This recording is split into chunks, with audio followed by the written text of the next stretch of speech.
Paz do Senhor, meu amado. Bem-vindo de volta à nossa escola bíblica. Nós estamos praticamente terminando a primeira carta de Paulo aos Coríntios. Então, pegue a sua Bíblia, pegue o seu caderno de estudos. Ora o Senhor, pede a Ele discernimento, entendimento, conhecimento, sabedoria. Pede a Ele proteção para que nós possamos desvendar dos seus mistérios. Nós estamos fechando o capítulo 15, que fala sobre a ressurreição. Paulo já havia começado a falar sobre isso antes, nós já vimos a primeira parte já nos vídeos anteriores, e agora a gente fecha a doutrina da ressurreição, fechando o capítulo 15. Pois muito bem, então Paulo está falando a respeito do corpo da ressurreição. Isto era uma dúvida que eles tinham. Que corpo é esse? Como assim este corpo? Ora, ele vai ser enterrado? Ele vai se degradar? Ele vai se decompor? Que corpo é esse? E aí Paulo chama de tolos, que eles não eram espirituais. A questão aqui é a discussão da natureza do corpo. Que natureza tem esse corpo? E aí Paulo diz que cada corpo tem uma natureza diferente, apropriado para cada uma das coisas que eles estão enfrentando. Então ele vai fazer uma semelhança, uma comparação com as sementes. Da mesma forma que semeia algum grão e aí o grão desaparece e vem uma planta, a mesma coisa Paulo diz que vai acontecer aqui. Então nós seríamos semeados na corrupção, porque este corpo ele vai se corromper, ele vai se degradar. Nós seremos semeados em corrupção, em desonra, em fraqueza, mas nós não ressuscitaremos assim. Paulo diz que o corpo que será ressuscitado, ele será incorruptível, em glória e em poder. Porque nós estamos falando não de um corpo físico, mas nós estamos falando de um corpo espiritual. Portanto, a vida que existe, a vida eterna, a vida além da morte, é uma vida mais gloriosa do que a vida que nós temos aqui. Portanto, precisa de um corpo adequado a esta vida espiritual, diferente deste corpo material que é carne e que é sangue que nós temos agora. Portanto, ele será apropriado para a nossa existência, uma existência celestial. O que morre não se parece com aquilo que aparece depois. Então, se eu semeio um grão de qualquer cereal, de qualquer coisa, o que aparece depois, o que viceja depois, é muito diferente da semente. A semente não é parecida, portanto, com a planta. E isto significa que quando nós ressuscitarmos, nós ressuscitaremos adequados a uma vida espiritual eterna. Todas as coisas, diz Paulo, seguem um plano que é o plano de Deus. E, portanto, para esta vida nós temos um corpo apropriado para a nossa vida, a vida terrestre. Quando nós ressuscitarmos, nós teremos um corpo apropriado para a vida espiritual celestial. Nosso corpo, diz Paulo, ele é corrupto. Ele se degrada, ele estraga, ele se deteriora. Nós envelhecemos, nós temos fraquezas, nós somos suscetíveis a isso. Este é o corpo terreno. O corpo terreno não é igual, não será igual ao corpo espiritual, o corpo ressuscitado, a este corpo que existe aqui terreno e que vai ser colocado no túmulo. Ele é diferente, diz Paulo, apesar de que ele não sabe como isso será diferente. Né? Então ele não descreve, ele diz que será apropriado. Deus sabe todas as coisas e Deus tem um plano para isso. O corpo, né, que vai ser transformado, ele vai ressuscitar numa incorrupção, não aquele igual ao que foi enterrado, aquele que foi para o túmulo. Ele fala em ignomínia e desonra. Como assim ignomínia e desonra? O que quer dizer isso? Ignomínia ou desonra era uma palavra que eles usavam para descrever a perda dos direitos de cidadania. Então os romanos tinham muito isso, ser cidadão, não ser cidadão. Em determinados casos, se perdia a cidadania, se perdiam direitos de ser cidadão. Então, quando nós somos brasileiros, nós temos cidadania brasileira, nós temos direitos de brasileiros. Os estrangeiros não têm os mesmos direitos que nós temos. E, claro, existe o direito a um tratamento honroso, um tratamento digno, enfim, mas como brasileiros nós temos direitos que os estrangeiros não têm. A mesma coisa acontece aqui, essa é a mesma situação que Paulo está dizendo aqui. Então ele diz que um cadáver, por exemplo, ele não tem direito, porque ele já está morto. Como assim? Claro, eu tenho o dever de respeitar o cadáver, isso é de lei, tá? Mas ele está falando dos direitos em geral, dos direitos de uma pessoa viva. Então o morto ele não tem mais direitos como os vivos têm direitos.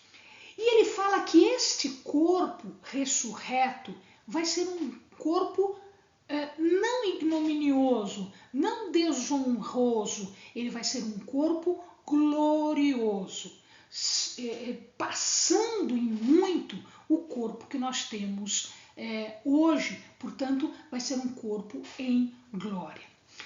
Ao morrer, nós estamos impotentes? Sim, nós não temos o que fazer. Enquanto nós estamos vivos, nós podemos lutar, nós podemos fazer as coisas. Ao morrer, nós não temos mais o que fazer.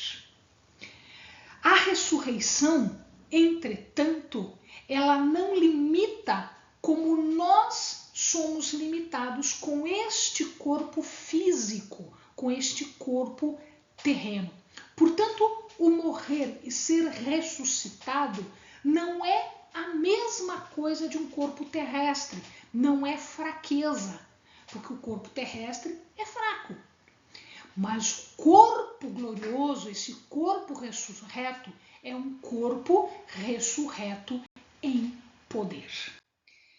Nosso corpo é apropriado, como nós vimos, né? Falei agora há pouco, é apropriado para essa vida que nós temos aqui, mas não para a vida eterna. A vida eterna, ela precisa de um corpo espiritual, um corpo diferente do corpo que nós temos. Então, Paulo insiste nisso. Bom, e ele compara agora Adão, que é o primeiro Adão, e Jesus, que ele chama de segundo Adão, ou que a palavra chama de segundo Adão. Qual é a característica do primeiro homem, do Adão, do primeiro Adão? É um corpo natural. A característica principal é esta alma. Então ele foi feito do pó e lhe foi soprado o espírito, a alma, e fazê-lo vivente. Muito bem. Então no começo nós somos terrestres. Nós somos feitos da carne de Adão. A mesma coisa. Entretanto, Cristo é um espírito, diz a palavra, vivificante. Então, o último Adão, que é Jesus, ele veio nos trazer vida, e vida em abundância. Portanto, o padrão de Adão é a obediência à lei. O padrão de Cristo é a vida espiritual, é o celestial. É o que veio do céu. Portanto, nós ainda compartilhamos a corrupção. Ainda compartilhamos esse sentimento terrestre, como todos os outros homens. Mas, diz Paulo, o cristão, ele não é só terrestre. Ele já tem um componente espiritual. Por quê? Porque é um espírito vivificante. Ele é fonte de uma vida espiritual e ele veio nos trazer esse componente espiritual. Portanto, nós somos em parte terrestres, porque carnais ainda, vivos neste corpo ainda, e em parte já celestiais. Por quê? Porque vivemos nele, porque estamos revestidos dele. E aí, quando nós morrermos e formos ressuscitados, aí sim, em nós se manifestará o que havemos de ser, isto é, esta forma espiritual, este corpo espiritual vivificado por Cristo. Portanto, diferente deste corpo atual que é terrestre. Bom, Paulo, ele dá um passo a mais e ele diz o seguinte, espera lá, não é só isso, existe mais uma coisa que é trazida pela ressurreição, que é trazida pela obra, pelo ministério de Cristo na terra, que é a vitória sobre a morte. Esta vitória é a vitória final, é o fecho de todas as bênçãos, de tudo aquilo que nós recebemos, de todo o bem que nós recebemos. Os que ressuscitam não são criaturas de carne e sangue, elas são transformadas. Portanto, não é este corpo que vai viver no reino do Senhor, é um outro corpo. E, portanto, nós teremos uma vida transformada, uma vitória sobre a morte. E ele fala aqui de trombeta. A trombeta marca o fim. Se o amado já leu o Apocalipse, já deve ter visto que existem toques de trombeta para anunciar isto tudo. Bom, quando isto vai acontecer? Paulo não sabe. Aliás, ninguém sabe. Né? Nem o filho sabia. Ninguém sabe quando isto vai acontecer. Mas quando a trombeta tocar, quando o Senhor vier na sua segunda vinda, na parousia, que a gente chama, nós seremos ressuscitados e nós mudaremos, transformar-nos-emos naquilo que deveremos ser durante a eternidade. A trombeta toca como se fosse uma festa, uma vitória militar, e aí os corpos se transformam em corpos espirituais, nessa fase que é o ressuscitar.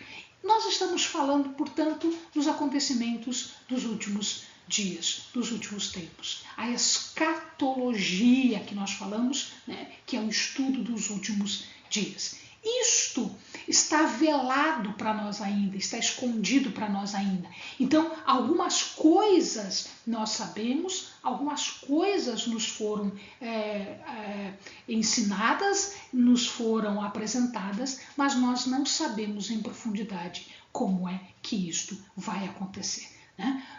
Nós só sabemos que, inclusive, os mortos, quem está vivo, já vai com o Senhor. Inclusive os mortos, eles vão ressuscitar agora em corpo incorruptível e vão em sequência seguindo a Jesus. Nós mudaremos, nós seremos transformados. Portanto, Deus cumpre as promessas, principalmente a promessa que está lá em Isaías 25:8. Né? Na promessa de Isaías 25:8 está o fato de que Deus vai tragar a morte, ou seja, a última vitória vai ser sobre a morte. Então, a morte será vencida e nós seremos ressuscitados. E ele cita uma passagem, né? Ele cita uma passagem que diz assim, né? No 54, 55. 54, bem no finalzinho, diz assim: tragada foi a morte na vitória, ou seja, a vitória vai ser sobre a morte. E o 55 é uma citação. Onde está, ó morte, o teu aguilhão? Onde está, ó morte, a tua vitória? O que ele está falando? O aguilhão da morte. Como assim? Aguilhão é aquela ponta que nós podemos dizer é o ferrão das abelhas, é o dente das serpentes, é o ferrão do escorpião. Então, ele está se referindo a este aparelhinho que tem as abelhas, que é o ferrão, assim também o escorpião, e os dentes da cobra. Então, aguilhão é como se fosse uma agulha, para injetar veneno. Aqui, portanto, né, ele pergunta, onde está? Onde está o teu poder? Cadê o teu poder? Porque a morte já foi vencida. Né? A morte não vai mais ter o aguilhão. Como isso acontece? Lembrem-se, amados, o salário do pecado é a morte. Isso está em Romanos, né? Paulo explica isso em Romanos. E onde está, então, o dito do que é e do que não é pecado? Na lei. Então, a lei, ela não traz vida, a lei traz morte. Porque se eu não consigo cumprir a vida, se eu não consigo cumprir a lei, se eu não consigo seguir o que está escrito na lei, ninguém consegue, né? A Bíblia também fala isso, significa dizer que nós somos pecadores se nós não cumprimos a lei. E o pecado tem como salário, como recompensa, a morte. Portanto, ele diz que a lei traz a morte, mas a graça de Deus é que traz a vida. Então, o pecado aqui não teve um tratamento devido. Qual é o tratamento devido? A morte. Então, a morte aqui é a punição. E aí, quando Jesus morre pelos nossos pecados, tá? Pelos nossos pecados, Jesus tira fora, arranca o aguilhão que a morte tem. Qual é o aguilhão? Onde está o aguilhão da abelha? Onde está o aguilhão do escorpião? Este ferrão é que contém o veneno. Qual é o veneno? O veneno aqui é o pecado. Então, o que Jesus vence na cruz? Ele vence o pecado. Ele vence o pecado. Tá? Ele se fez pecado, ele pagou o preço do pecado, ele venceu o pecado, portanto ele venceu a morte, que é o aguilhão que está ali, o veneno do aguilhão é o pecado. Portanto, ele arranca fora, ele vence fora isso. E a morte já não tem mais nada. Né? A lei é que faz isso, a lei não traz salvação, a lei nos leva no sentido contrário. Quem nos traz salvação é a obra de Cristo. A obra de Cristo é que satisfez as exigências da lei. Cristo morreu por nós, pelos nossos pecados. Ele nos resgatou do pecado, da maldição da lei. Portanto, ele se fez maldição por nós. Né? Por ele, nós participamos da vitória, sim, porque nós estamos nele. Se ele venceu, nós também vencemos. Se ele conquista a vida também é nossa, porque ele a transfere para nós. Portanto, a nossa vida é uma vida de vitória inabalável, que não se perturba. Firme, constante e inabalável no Senhor. E ele fala aqui que nós devemos prosseguir. Ele fala para os coríntios, mas ele está falando para nós. Nós devemos prosseguir numa obra que seja abundante. Não que nós estejamos sendo salvos pela obra, não é isso. Nós não somos salvos pela obra, nós somos salvos pela fé. Mas a fé faz com que a gente trabalhe. A fé faz com que a gente obre, que a gente faça alguma coisa. É o trabalho que nós fazemos no Senhor. Tudo que nós fazemos no Senhor é na força dele, para a sua glória, para a sua honra. Amém, amados? Bons estudos.